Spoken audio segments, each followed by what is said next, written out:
Hey you guys, it's Amy Gretchen. Welcome back to my channel. So in this video, I'm going to show you how I created this digital layout with this digital file from Ali Edwards' August Digital Kit. So I was actually able to take this label and make some clipping masks and create this layout. So I wanted to show you how I did that today because once you understand how you can take a flat file like this, you can see that there's only one layer in this file, and how you can pull out shapes and different elements from the file. Then you can look at a kit in a whole new way and play with it, and you have so many more options. So I just want to show you how I kind of played with some of the elements in this kit to create this layout.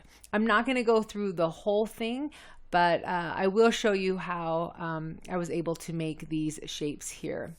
All right, so the first thing that I'm going to do is go back to this file, and this label shape, this is obviously what I want to take. So I want to be able to isolate that because I need to use that shape as a clipping mask, so it has to be on its own layer. So the first thing that I need to do, and I'm just going to Control plus, because I want you guys to see up close on this file that there is some distressing. Now that's obviously a design choice for this actual card. If I move up, you can see that it's on the next one as well. So I'm just going to come up here because I only need to do it to one of them. So I'll just do it to the yellow. And I need to fill this in, and I'm just going to do it with the brush tool. There's a lot of different ways you could do it. You could definitely do it with the marquee tool. I'm just going to do it with the brush tool. So the first thing I need to do is I need to sample the yellow. So I'm going to come over here to the eyedropper tool, click on that, or you could click on eye, and then I'm just going to sample it by clicking right onto the yellow, and you can see down here that it's adding the yellow into this swatch. And then I'm going to click on B, or I'm going to come up here to the brush in the tools and just click on the brush, and then I'm just going to brush away all of those markings. And I also want to, I'm going to come up to my move tool, that's V if you want to do a shortcut. And I'm holding down the shift to get that little hand there, and that's helping me to just move the file around to make sure that I actually got all of those holes, and I did. So now I'm just going to Control or Command if you're on an Apple or Mac, and minus. And I just moved that around too much, so I'm just going to bring that file back. So now that this file is actually solid, now we're going to isolate it. And I'm going to come over here to the magic wand. So that is a W, or you can just click right on the icon. And I'm going to click right onto the yellow. And because this is a solid color and it's contrasted from the white, it's going to pick up on this really well. If it was a lot closer to the white and it struggled a little bit more, you might have a harder time doing it. You might want to pick one of the other colors. But for this instance, this works out perfectly. So now that I have it selected and I've got the marching ants going around it, I'm just going to right click on it, and I'm going to come down here to layout via copy, and I'm just going to copy that shape that I selected right onto another layer. So you can see it down here on the right on layers 2. So now I can ignore this bottom layer, and we're just going to work on the top layer here. So the next thing I want to do is put this into the file that I want to use, because I need to make this a lot bigger than a 3x4. So I need to create a file. So I'm going to come to File and New. You could do that with Control or Command N. And it's going to bring up this dialog box. And you can see that the last file I made was this, and it was a 9x8.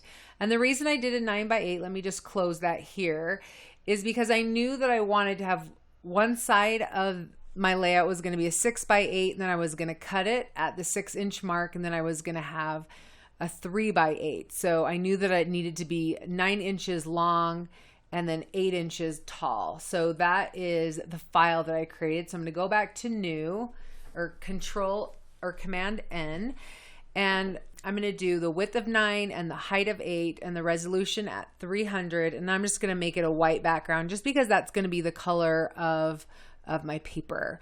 And I'm going to hit create. So now I've got a new file here, and I'm going to go back to this layer that we created, go to the move tool or click on V, and I'm just actually going to drag that I can just drag that layer. You can drag the file just right into the image. So now I've got my label shape onto my new document here. You could also do a copy and paste if you wanted to as well for that. There's a lot of ways to get that file into this new document. All right, so the next thing that I want to do is I need to take this and elongate it. But first, before I do that, I want to create some guides. So you can see up here that I have a ruler. And if I hit Control R, you can see that the ruler goes away. So if you don't actually see your ruler, you can hit Command or Control R, and it's going to bring up those rulers for you. If you want them to be in millimeters, you can just right click right on the ruler and you can change exactly the measurements that you want. So I'm going to go back to inches because that's what I know. And then I'm going to come over into the ruler. I'm going to click down on my mouse and I'm just going to drag out to 6 inches so that I've got my 6x8 section and then my 3x8 section. And like I said, I did that because once I print everything, I want to print everything as one file, and then I'm just going to cut it once I'm all done with it. All right, and then the next guide that I want to create at the 1.5 inch mark. So that way I'm going to have 4.5 inches of a photo and then 3 inches of a photo. So ultimately it's going to be the length of 4.5 inches. So the first thing that I want to do is I'm just going to take this file and I'm just going to butt it up against this guide. And I'm doing that so I know how far to actually stretch this shape. So I'm just going to show you, if I just go ahead and hit Shift and I just drag on this shape, you can see that it elongates it. But the problem here is you're actually elongating the entire shape. So there's some distortion here in this indentation, and I don't want to do that. You can see in the final result here is it did not have any distortion there. So I'm not going to be able to do that.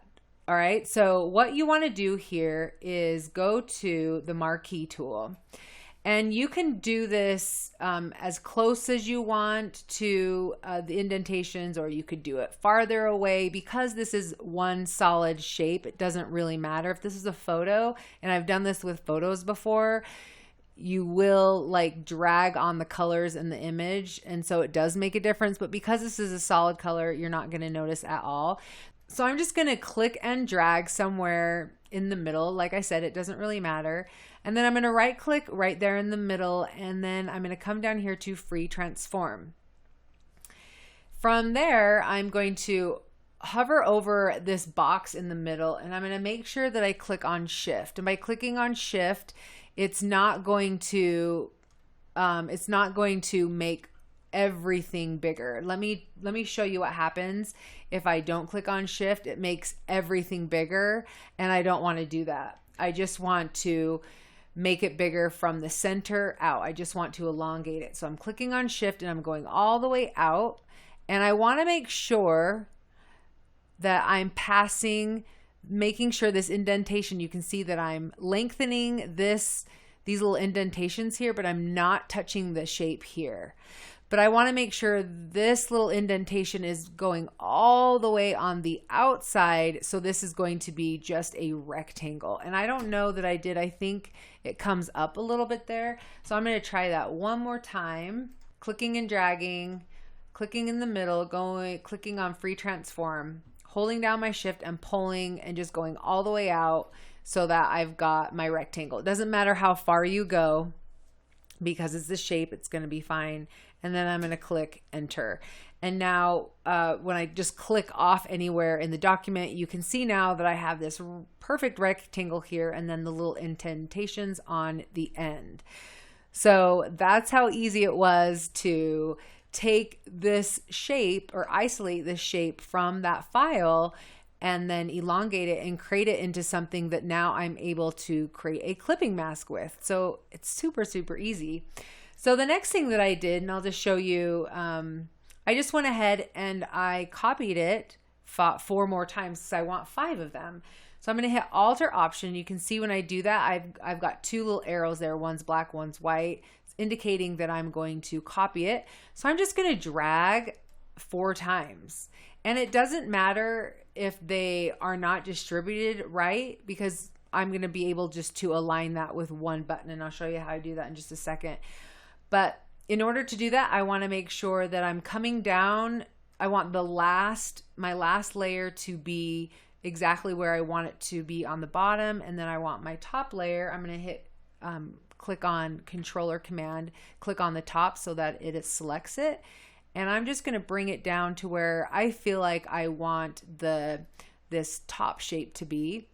And then I'm going to come over here to my layers, click on layer 1, and then go all the way to layer 4, and I'm going to shift click so that they're all highlighted, and you can see that there's a bounding box around all of them. And then I'm going to come up here, and if you're on the move tool, you should see all your line tools. I'm going to click on these 3 dots, and under distribute, I'm going to distribute them evenly so you can see that now I have them distributed evenly from the top one that we set and the bottom one that we set. So there's just a little too much space in there for me. So I'm going to so I'm just going to click on one of the layers so that I get rid of that bounding box. And I'm going to come down to layer 1, and I'm going to bring this down a little bit. And I'm doing that, like I said, because I want there to be less space in between all of these. Then I'm going to go ahead again and click on the top one, and then shift click on all of them. Did not work. Shift click, there we go. We've got our bounding box with all of them. Come up to the circles again and distribute in the middle. And now you can see there's a little bit less space, and I really like the way that looks a lot better. So you can see it's super easy to copy and distribute and move things around just with the click of a button in your documents. Okay, so that's how I was able to do those shapes. I just want to show you, I'm going to click on one of these files. If I highlight one of the layers that, let's say I want to bring in a photo, and I'm just going to pull over a photo that I have open here. I'll just use this one. This is the one I actually used. I will Control A, Control C, move it over to the side, click on my document, Control V, and now I've brought in that image. And you can see that I brought it in right on top of that layer. And then if I come over here to where all these little lines are, I'm going to come down to Create Clipping Mask, and you can see that it clipped into that layer that it's right above. But it's really, really large, and I want to make it a little bit smaller. So I'm going to Control or Command minus, because I just want to bring it out so I can see the entire bounding box of that photo and see how large it is. And I'm just going to go over to the corner. I'm going to click and I'm going to drag until it is the size of the width of that shape. And then I'm going to move it up because I just wanted to get their legs in that image. And then click on Enter, and that is it. So now I will Control or Command plus so you guys can see what that looks like now with the photo clipped into it. And you can then do that 5 more times or 4 more times. So if I, whatever layer I click on and bring in a photo, I just have another photo over here that I'm just going to drag and drop into it. And you can see that it's just dragging that photo, and it brought it right on top of the layer that I was selected on. I can do Control Alt G or Command Option G, and it's going to clip that into it. And I could go ahead also, I'm doing Control minus, just make this image a little bit smaller. And now you can see that I've, clipped that image into it and made it smaller. And that's it. That's all it takes. You just do that, end up doing that 5 times for the 5 shapes. And it's really that simple.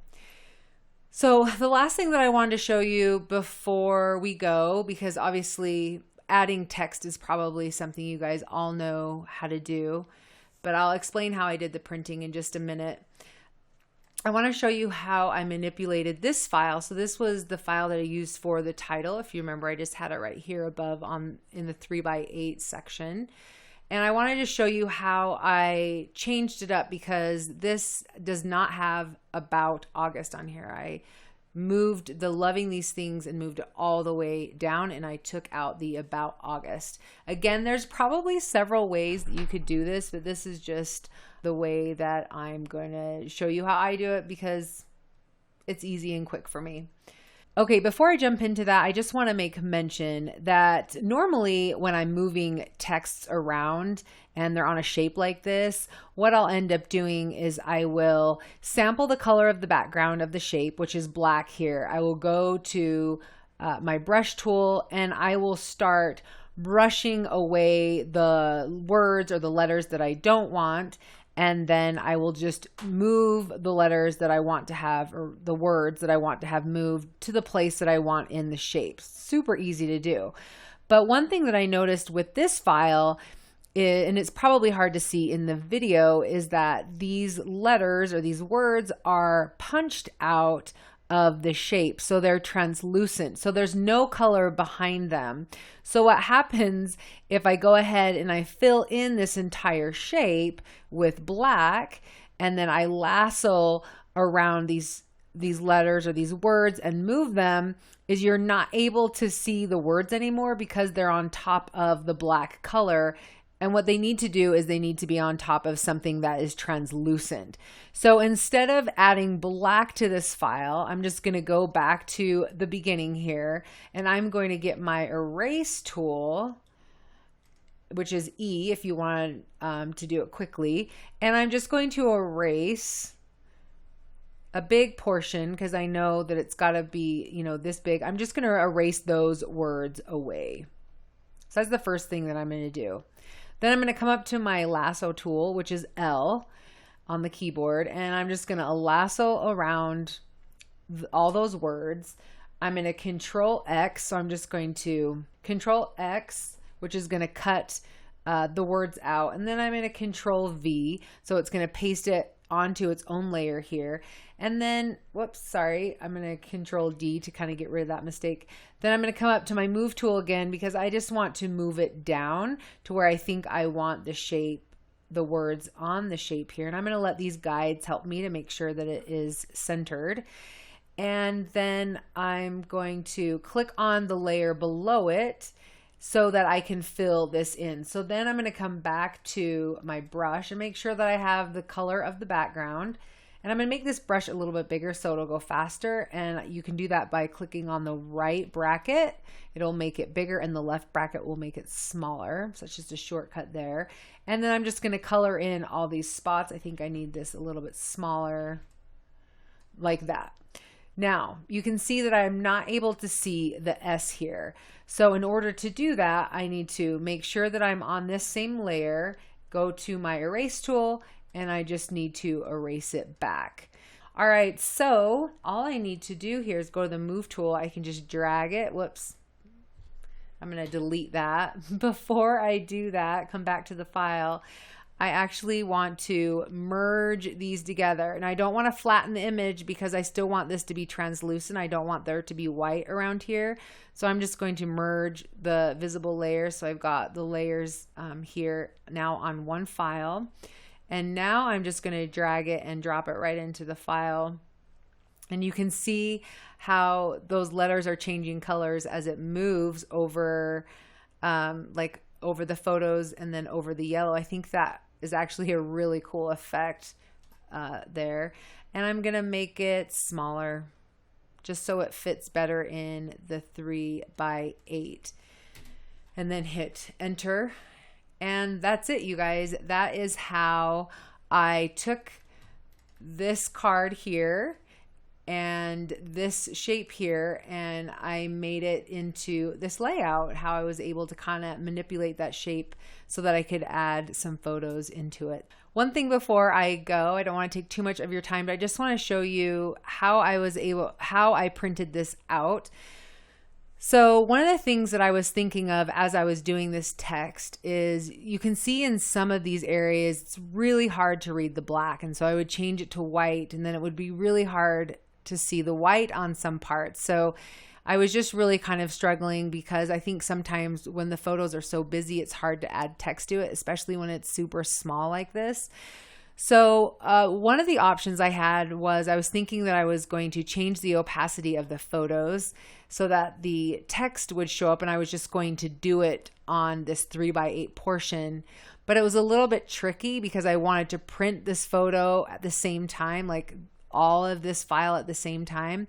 So what I decided to do, and what I thought would be a really cool effect, is instead of messing with the photo, that I would just actually print the text separate onto vellum, and then I would add it onto the photo, and then it would create that like opacity effect where the photos on the 3x8 would be muted and the photos on the 6x8 side would not. And I thought that that would be really cool. So I love when stuff like that happens with your design, where you're trying to think of a way to make it work and then it ends up being a little bit more creative than it was originally. So really love the way that worked out. So what I ended up doing is I kept, and you can see that I put everything in a group just to make it easier for me to do this. But I printed the title and the photo and then this text right here at the same time. So what I ended up doing is just taking all the text and clicking on the eyeball so it hides it. And this is what I ended up printing. And then once that was printed out, then I unchecked everything and hid everything else. I could leave the background actually. And then I printed this out onto vellum. And then I assembled everything together. Now, of course, you could just use this keep this digital, but I really love the texture of like a physical layout. So I ended up cutting out all of these pictures and adding it onto a textured piece of cardstock. I even cut this out as well and added that on top of the vellum. So I did end up like piecing everything together, and I really love the way that worked out. So anyway, you could definitely just leave it total digital. It would make it easier. You might want to then change the opacity of this photos, but I really love how it ended up turning out. So anyway, if you guys have any questions, please let me know in the comment section below. I'm sorry if I walked through a little fast on some of the parts, but I didn't want this to be too long of a video. But anyway, thank you guys. I really appreciate that so many of you were interested in seeing how I created this layout. And of course, I always really appreciate you guys being here. So we will catch you in the next video. Bye.